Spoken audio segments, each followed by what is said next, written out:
Imagine waking up on a normal morning, kissing your child goodbye, opening your shop, planning your day, unaware that within hours, your entire world will vanish forever. No warning, no escape, no second chance. One ancient city lived its final day believing tomorrow was guaranteed until a silent mountain turned the sky to darkness and erased thousands of lives in a single night. Beneath layers of ash, their last breaths, final prayers, and frozen footsteps still wait to be discovered. This is not just history. This is a moment where time stopped and humanity was sealed forever. Stay with me, because once you enter this story, you will never forget it. We'll explain everything in this video, step by step. Don't skip it. The mountain stood quietly above the sea, as it always had for generations. It had been a familiar presence, looming, silent, almost comforting. Its slopes were fertile, its soil rich, its shadow a daily companion. Children grew up beneath it. Farmers planted their seeds in its dark earth. Merchants built their lives in its shelter. Lovers whispered promises beneath its watchful peak. No one remembered the last time it had spoken, and so on an ordinary summer morning in the year 79, the people of Pompeii woke to the rhythm of everyday life, unaware that they were living the final hours of their world. The city stirred slowly.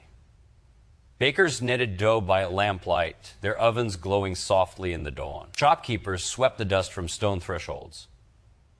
Slaves carried water from public fountains. Somewhere, a mother braided her daughter's hair. Somewhere else, a man rehearsed words he hoped would secure a business deal. The streets echoed with footsteps, voices, laughter, and argument. It was a city alive in every sense, crowded, colorful, loud, imperfect, and intensely human.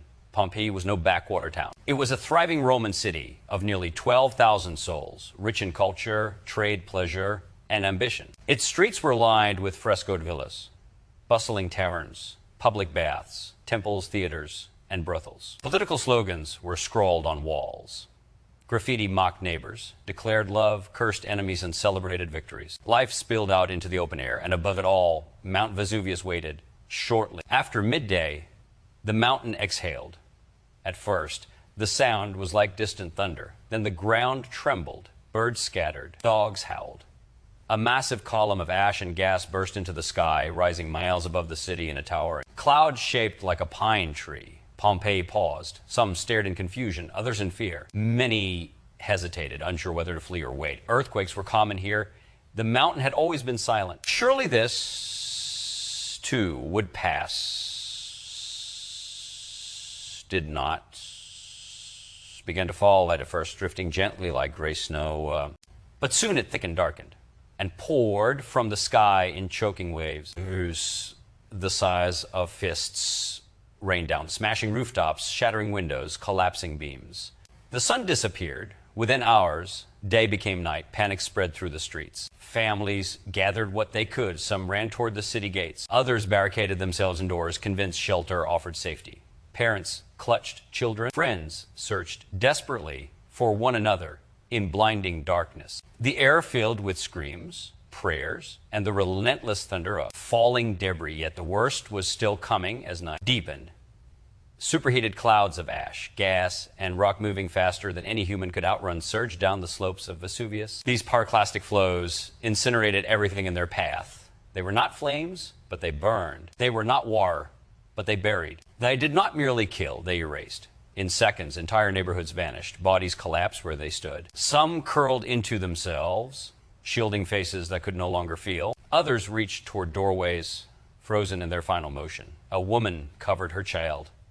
A man shielded his head. A dog strained against its chain, its terror preserved forever in hardened ash. By dawn, Pompeii was gone. 6 meters of volcanic debris sealed the city into silence. Streets, homes, shops, and temples vanished beneath a gray shroud. Survivors fled, carrying stories too painful to repeat. And as decades turned into centuries, memory faded. Pompeii slept from human knowledge, becoming rumor, then legend, then nothing at all. Time moved on. Empires rose and fell. Religion spread. Wars reshaped continents. And still, beneath the fields and vineyards of southern Italy, city slept untouched, unchanged, perfectly preserved in its final moment, until one day the earth was opened In the 18th century, workers digging a water channel struck stone. What followed was one of history's greatest archaeological discoveries. Slowly, carefully, Pompeii emerged from its grave. What the world found was not ruins, but life interrupted. Bread still sat in ovens, blackened but intact. Cups rested on tables. Jewelry lay beside skeletons. Murals blazed with color, untouched by sunlight for 17 centuries. The grooves of cartwheels remained etched in stone streets. Even political campaign messages remained visible on walls, urging citizens to vote for men long dead. Most haunting of all were the people.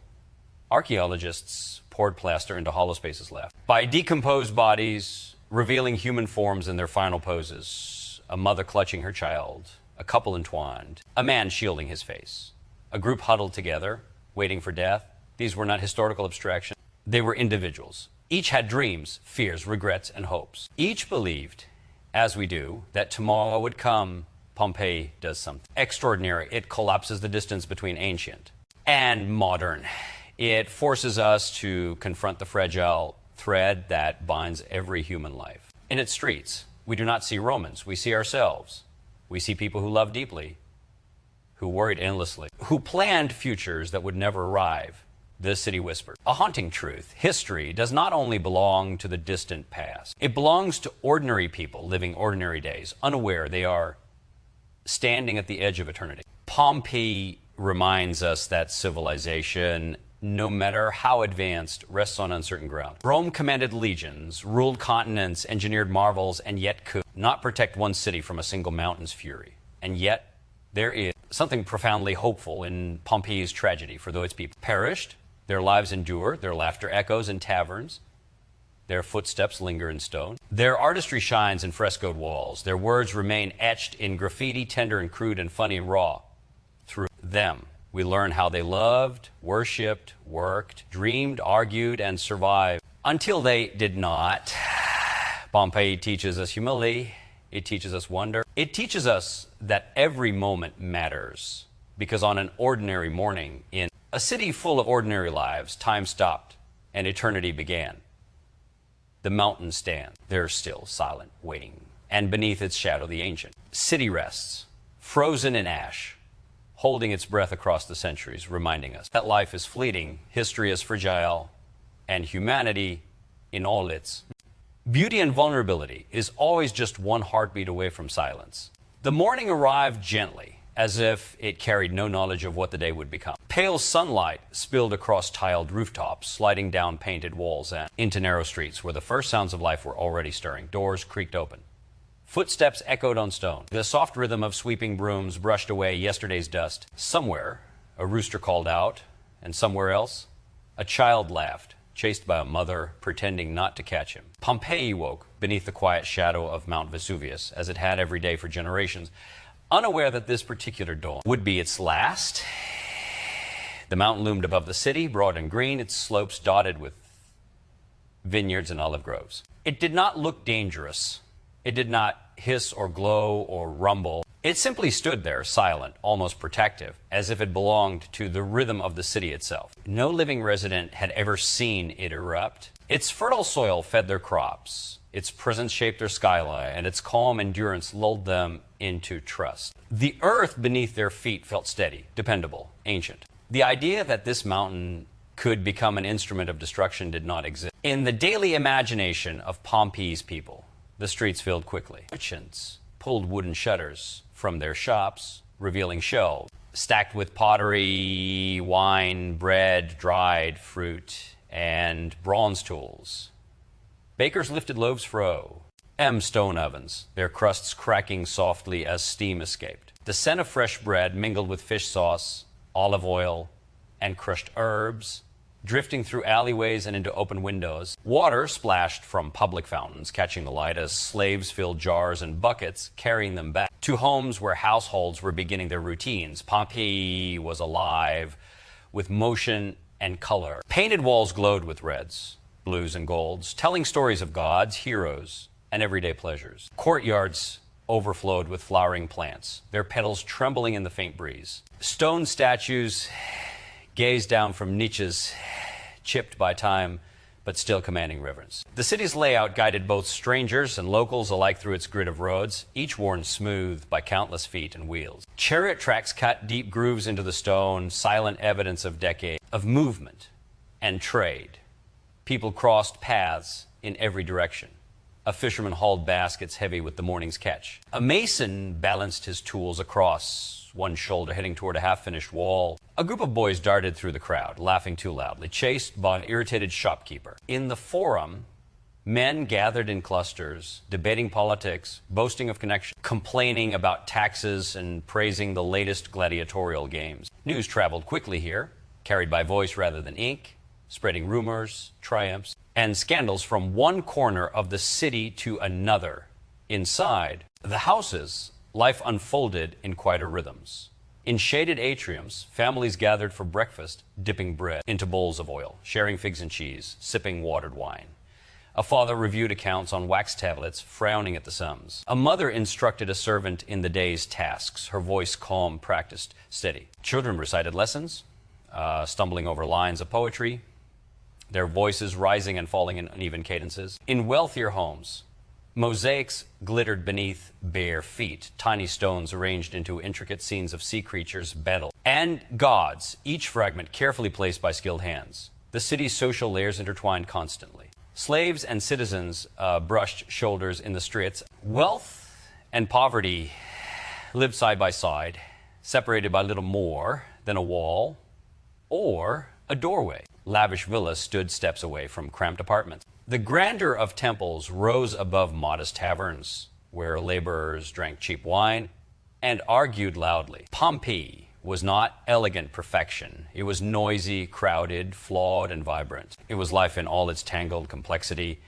Beyond the city walls, fields stretched toward the horizon. Their rows of grapes and grain bending gently in the breeze. Farmers worked the land with practiced efficiency, their tools biting into the rich volcanic soil.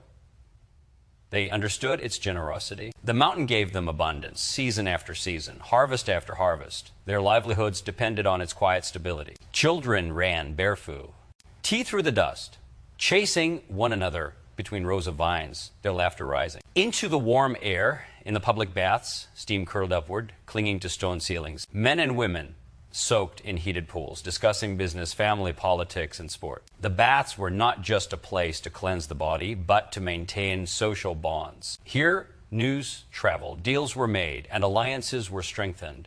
The gentle splash of water, the murmur of voices, and the scrape of sandals against stone-created air. Rhythm that felt timeless.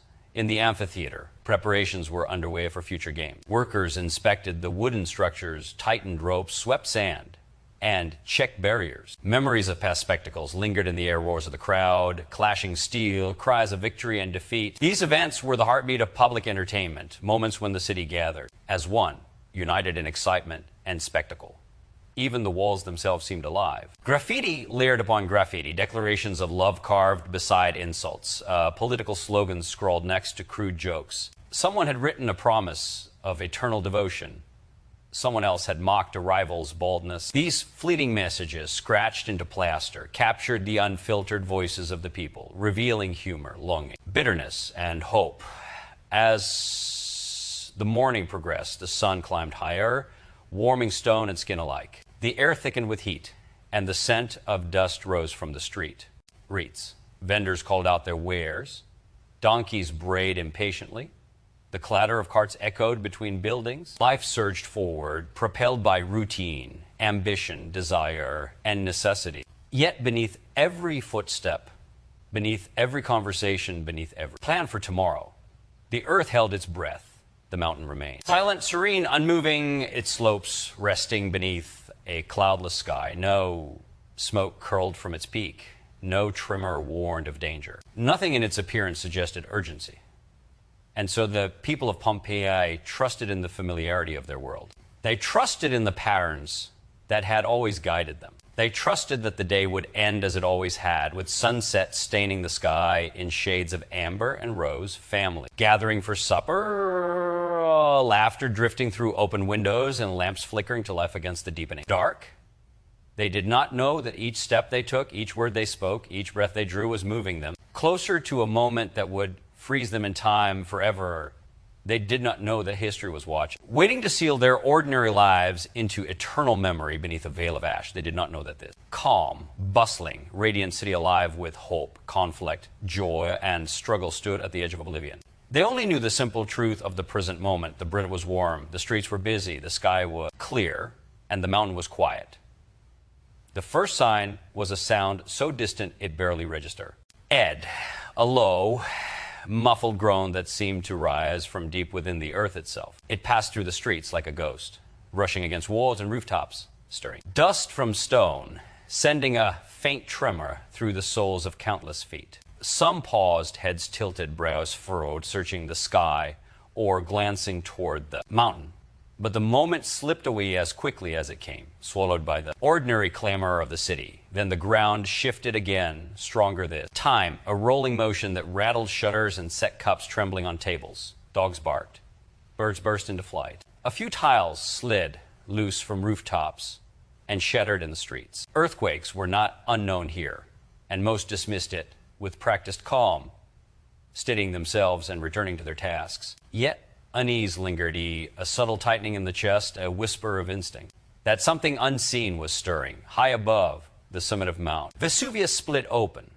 A violent explosion tore through the mountain S-crown, launching a towering column of ash, gas, and rock into the sky. It surged upward with terrifying speed, expanding and rising until it dwarfed the horizon, a monstrous plume. Shaped like a vast pine tree, its trunk dark and dense, its crown spreading outward in a billowing canopy. The force of the blast echoed across the bay, rolling through the air like endless thunder. Pompeii froze. Faces turned upward in disbelief. Conversations cut off mid-sentence. The market's shouts L silent. In the sudden stillness, the mountain announced its awakening, a sound that could be felt as much as heard, vibrating through bone and breath. In a moment, no one moved, caught between wonder and dread, trying to make sense of what their eyes were witnessing. Then ash began to fall. At first, it drifted gently, soft flakes descending from the darkening sky, settling on hair and shoulders, coating stone and tile in a fine gray powder. Children reached out to catch it, laughing nervously.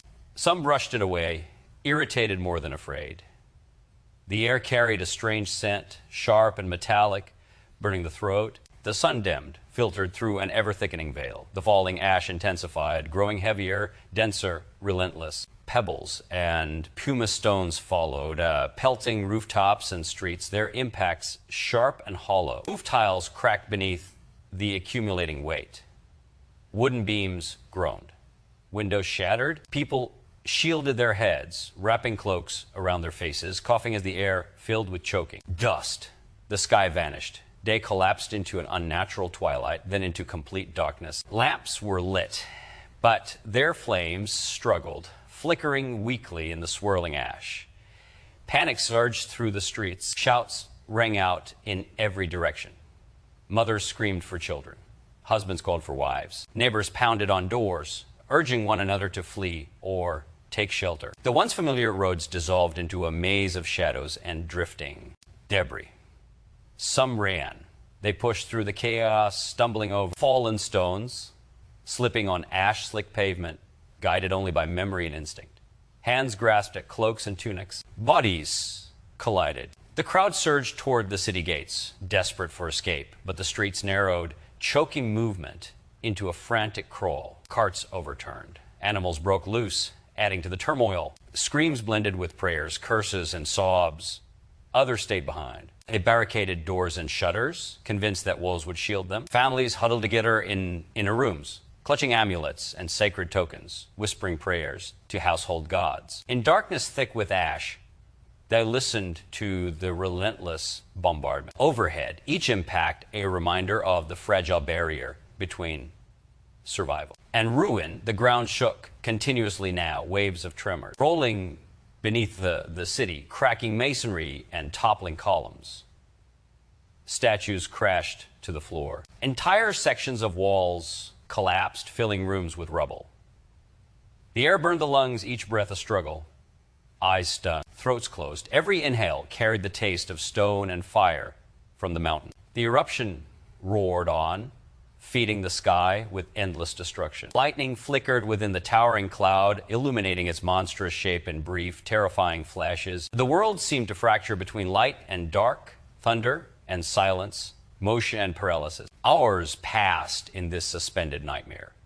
Then came east surges from the heart of the eruption, superheated avalanches of ash and gas hurtled down the mountain slopes, invisible in the darkness, unstoppable in their force. They moved faster than any human could run, rolling across the landscape, with a searing breath that incinerated everything it touched. When the first wave struck Pompeii, it slammed into the city like a collapsing sky. Heat blasted through the streets, hotter than any furnace. Flesh burned, wood ignited, metal warped. Bodies collapsed instantly, their final moments erased in a flash of unbearable intensity. Those who had fled, those who had hidden, those who had prayed all were caught in the same merciless tide.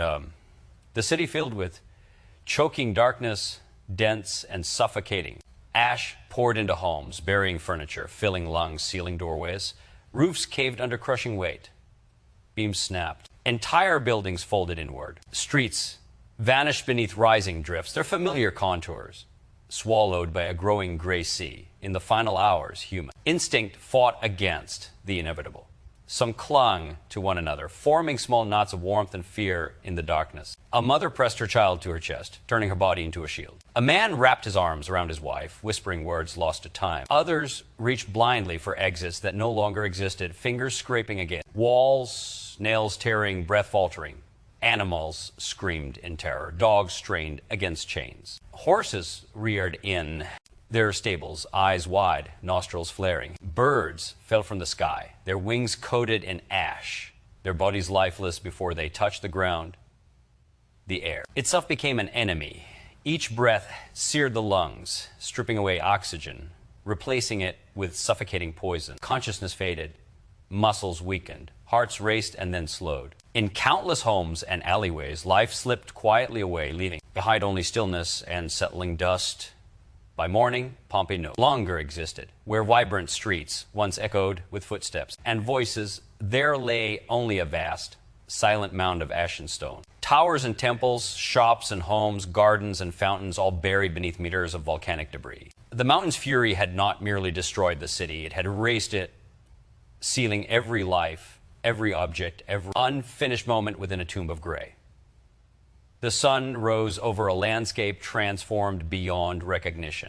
Smoke drifted across the ruins. The air shimmered with heat. Silence pressed down, broken only by the distant rumble of the still restless mountain. No voices answered the light. No doors opened. No footsteps returned. An entire world had ended in a single catastrophic night.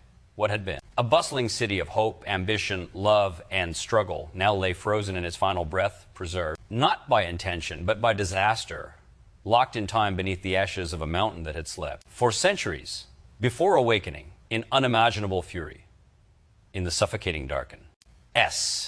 Time lost its meaning. Hours blurred into moments, and moments stretched into eternity. The city, once alive with motion and sound, had become a maze of collapsing walls, choking ash and blinding night. Yet, within this chaos, humanity revealed itself in its most raw and intimate form. Fear stripped away pretense. Love surged forward. Instinct battled despair. In the final moments before silence claimed them, the people of Pompeii became nothing more and nothing less than human. A mother felt her child's breath falter against her chest. She tightened her embrace, turning her body into a shield, though she knew, in some distant part of her mind, that there was nowhere left to hide. Her thoughts raced through memory's first steps, first words, the warmth of small fingers wrapped around her own. She whispered comfort, even as the air burned her lungs, even as ash coated her hair and skin. In that final moment, she chose love over fear, presence over panic, connection over escape. Nearby, a father struggled to hold up a collapsing beam, his muscles trembling beneath the crushing weight. His hands blistered from heat and friction, his breath tearing painfully through his chest. Yet he fought not for survival, but for time. Each second he gained was another breath for those trapped behind him. He shouted directions into the darkness, his voice cracking, urging them toward an exit that no longer existed. When the beam finally gave way, it swallowed him in a storm of dust and Stone, leaving behind only the echo of his final effort. In narrow alleyways, strangers found one another by touch alone.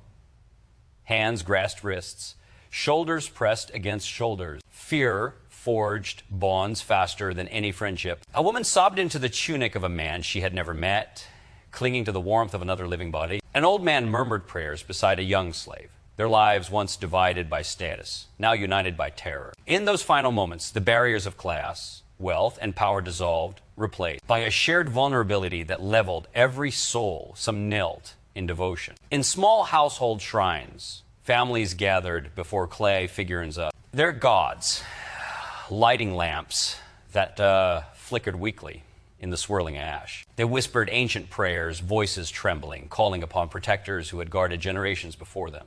They begged for mercy, for salvation, for deliverance. Others cursed the heavens, demanding answers, raging against the injustice of a fate that offered warning and no escape. In the brothels, where laughter and desire once ruled, fear now reigned. Painted walls that had celebrated pleasure now bore witness to desperation. Women and men pressed together, their colorful garments quickly turning gray beneath layers of ash. Some clutched coins and trinkets, useless tokens of a world that was slipping away. Others clung to one another, seeking comfort in human closeness whenever. Other certainty had collapsed in the taverns, over to. Rend tables and shattered cups littered the floors. Wine spilled across stone, mixing with ash into thick, dark streams. Patrons who had argued and laughed just hours earlier now crouched in corners, their eyes wide, their chests heaving. One man whispered apologies to a brother he had not spoken to in years. Another recited the names of his children like a sacred chant, holding on to their memory. As the darkness closed in, across the city, animals mirrored human fear. Dogs strained against chains, their cries echoing through empty streets. Horses reared and kicked in their stalls, their hooves striking stone in frantic rhythm. Caged birds beat their wings against iron bars until exhaustion claimed them. Even the creatures of Pompeii, innocent of any wrongdoing, were drawn into the relentless tide of destruction. The air thickened until breathing became agony. Each inhale felt like swallowing fire and stone. Lungs burned, throats closed, vision blurred. Panic surged as bodies instinctively gasped for oxygen that no longer existed. Some collapsed quickly, their struggles brief. Others fought longer, crawling blindly, clawing at walls, desperate for a breath that would never come. In one home, a family gathered around their table, hands clasped tightly. The father spoke calmly, though his voice shook, telling stories of battle. Days, harvest feasts, festival games, quiet evenings by lamplight. He spoke not to distract them, but to anchor them, to offer a memory of warmth as the world dissolved. His wife leaned against him, tears streaking her ash-coated face wide. The children listened, eyes wide, holding on to every word as though it might build a bridge to safety. In another, a young woman searched frantically through fallen rubble for her aging parents. She called their names until her voice vanished into the roaring darkness. Her fingers bled as she clawed at broken stone. When she found them, motionless beneath a collapsed beam, she lay beside them, pressing her face into familiar fabric, refusing to leave, surrendering herself to grief and exhaustion. Not all responses were noble. Terror twisted some into desperation. In the crash of fleeing bodies, the weak were trampled, the injured were abandoned. In chaos, instinct overpowered compassion. Survival narrowed the world to a single frantic goal: escape. Yet even in these moments, flashes of kindness cut through the darkness. A stranger lifting a fallen child, a woman guiding the blind, a man giving up his place in a narrow doorway so another might pass.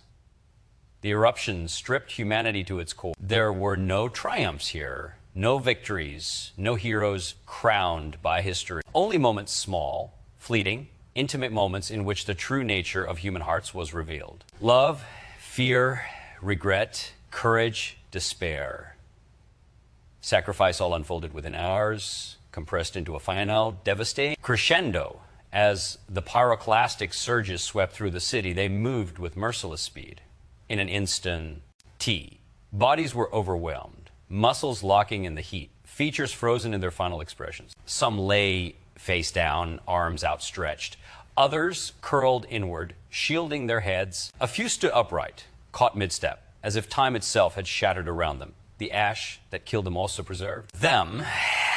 Their forms became hollow impressions within the hardened debris, waiting centuries to be rediscovered. In these fragile voids, their final postures remained, silent testimonies to their last choices, a man shielding his face, a woman protecting a child, a group huddled together in shared fear.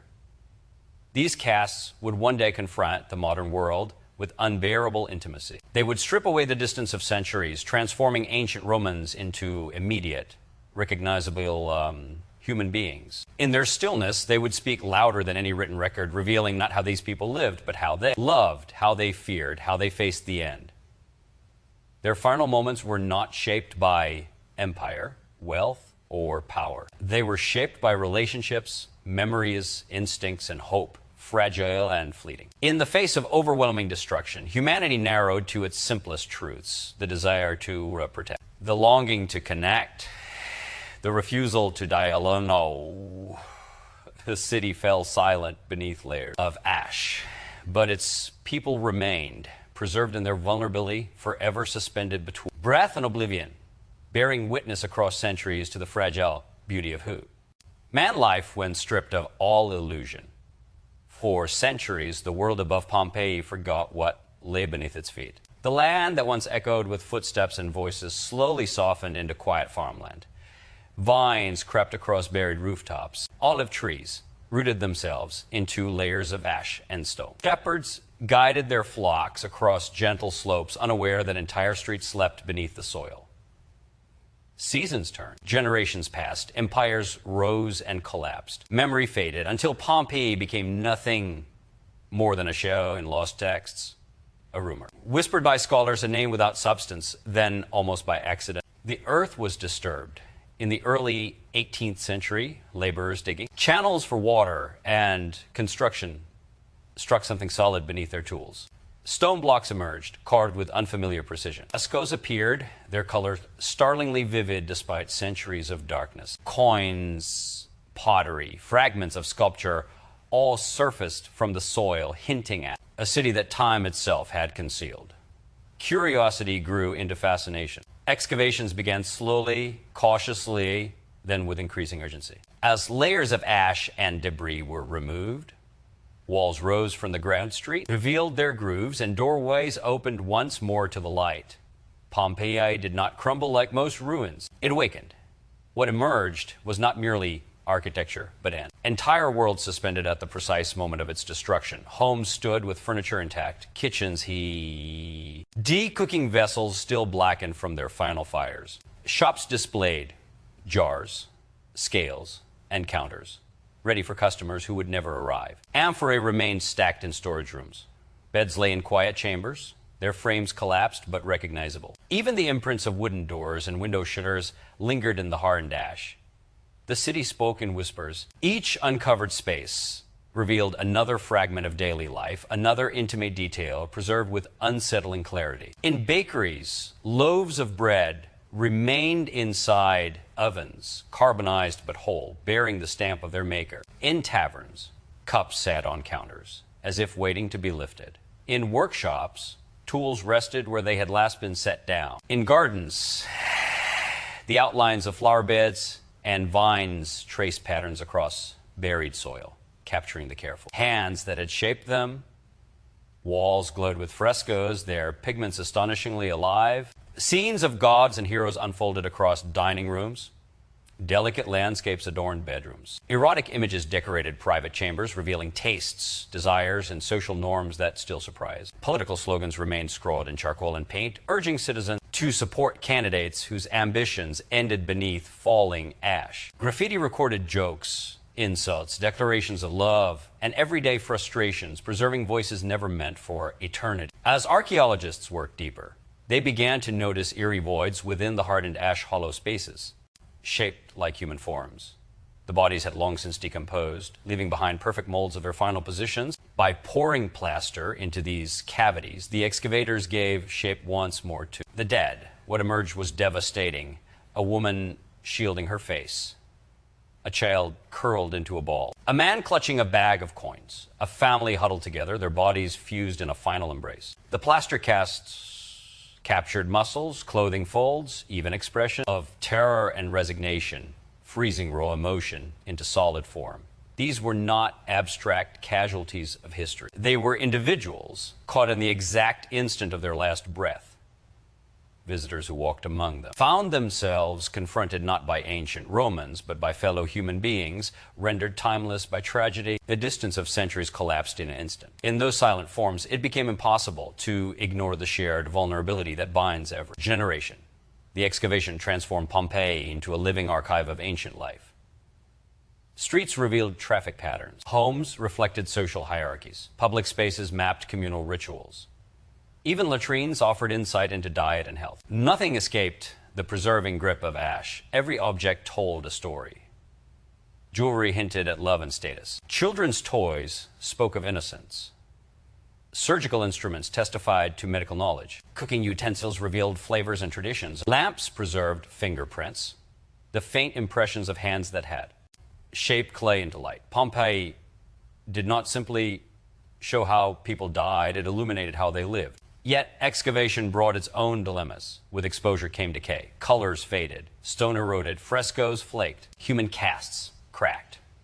The very act of uncovering threatened to destroy what had been preserved. Conservators raced against time, developing new methods to protect fragile remnants from air, moisture, and the steady press of millions of visitors. Despite these challenges, Pompeii became one of the world's greatest windows into antiquity. Scholars studied its layout, understand Roman urban planning. Historians traced social relationships through inscriptions and household arrangements. Anthropologists analyzed remains to reconstruct diets, diseases, and life expectancy. Each discovery added another layer to humanity's understanding of its own past.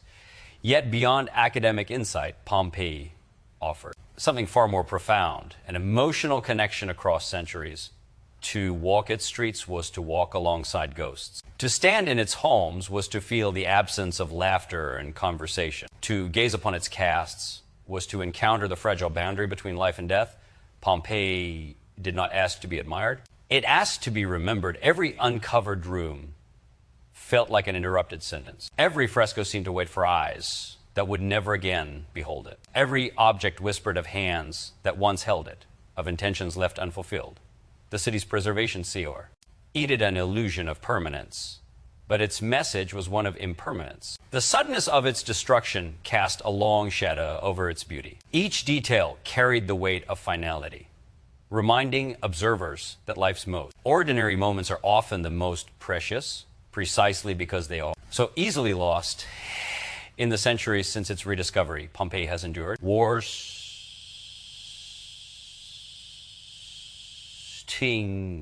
earthquakes, and the relentless tread of tourism. Yet it remains stubborn and haunting, refusing to fade. Its streets continue to echo with imagined footsteps.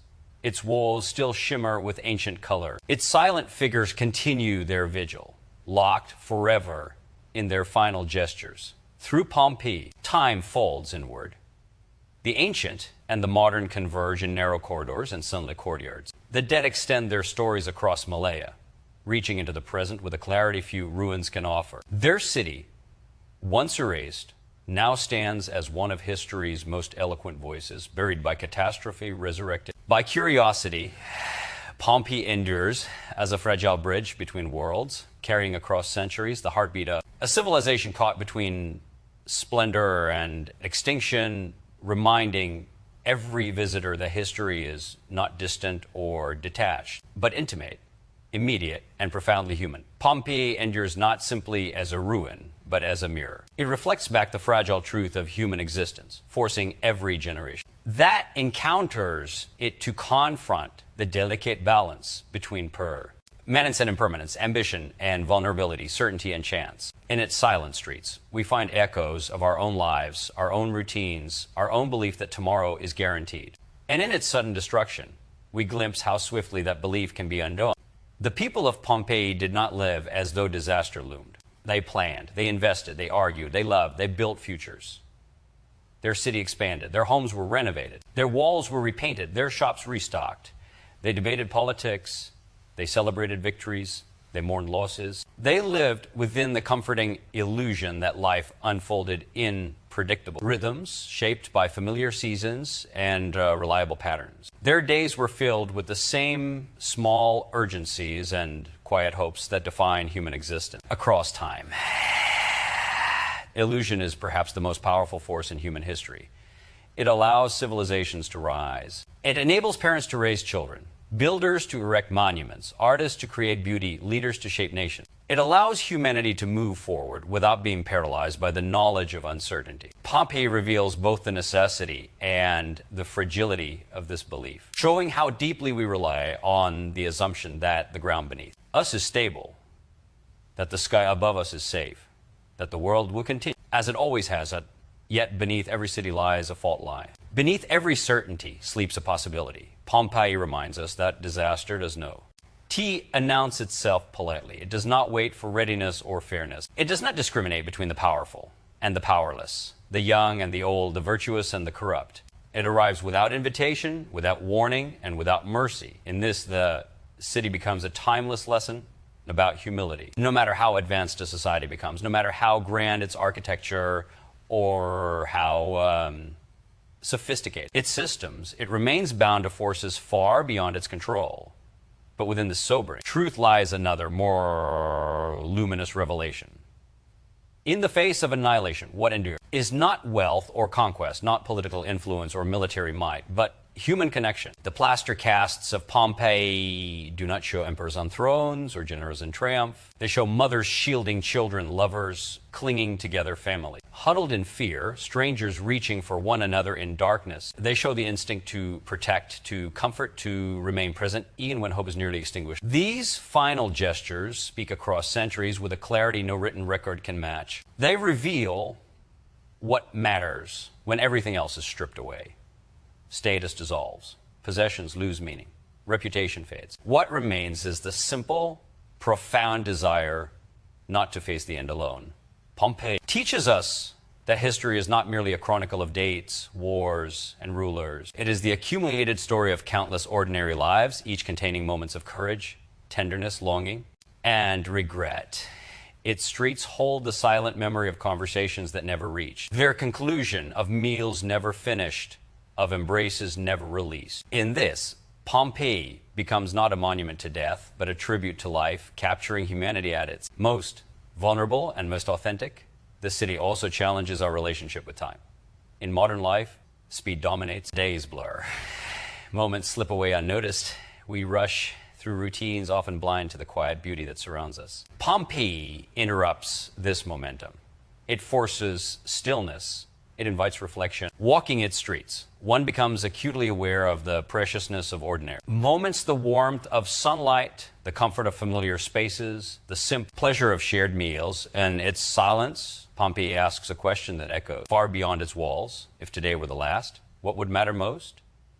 This question lingers, unsettling and transformative. It compels us to reconsider priorities, to weigh ambition against presence, achievement against connection. It urges us to cherish the fragile bonds that shape our lives, to recognize that the most meaningful moments often pass without ceremony, unnoticed until they are gone.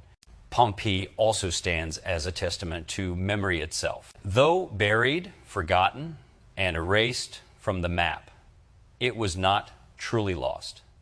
It waited patiently for discovery. In its resurrection, we see the resilience of human curiosity and the enduring desire to understand our origins. Archaeologists, historians, and conservators labor tirelessly to preserve its remnants, driven by the conviction that these stories matter, that the voices of the past deserve to be heard. Their work is an act of reverence, a bridge between centuries, allowing the dead to speak once more.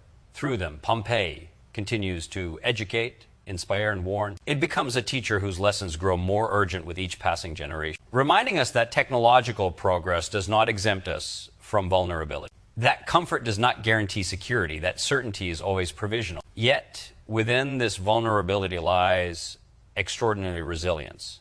Humanity persists, civilizations rebuild, memory survives. From destruction emerges understanding, empathy, and wisdom. Pompeii's tragedy deepens our collective awareness, enriching our sense of shared humanity. the city. As preservation grants us a rare privilege to stand face to face with history, unfiltered and unsoftened, it offers not polished narratives, but raw truth. In doing so, it fosters compassion, dissolving the artificial distance between past and present. We recognize ourselves in those ancient faces, their hopes and fears mirrored in our own. In this recognition lies transformation. When we see the people of Pompeii not as distant figures, but as fellow travelers through time, our understanding of history shifts. It becomes personal. It becomes intimate. It becomes a living dialogue between generations, bound by shared vulnerability and enduring hope. Pompeii's greatest legacy is not the grandeur of its ruins or the fascination of its destruction, but the depth of empathy it awakens. It reminds us that every life, no matter how small or fleeting, contains immeasurable worth, that every moment holds potential meaning, that every connection, however brief, shapes the unfolding story of humanity. The mountain still stands above. The buried city, quiet and watchful, a silent witness to the fragile dance between creation and destruction. Its shadow stretches across centuries, a reminder that the forces shaping our world remain both generous and unforgiving. And beneath that shadow, Pompeii continues to speak, its voice carried not through sound, but through absence, urging each generation to live more consciously, to love more deeply, to hold more tightly to the fleeting beauty of existence, to remember that history is not something that happens to others in distant places and distant times, but something we are all always in the process of becoming. Thanks for watching this video. And Don T, forget to like and subscribe.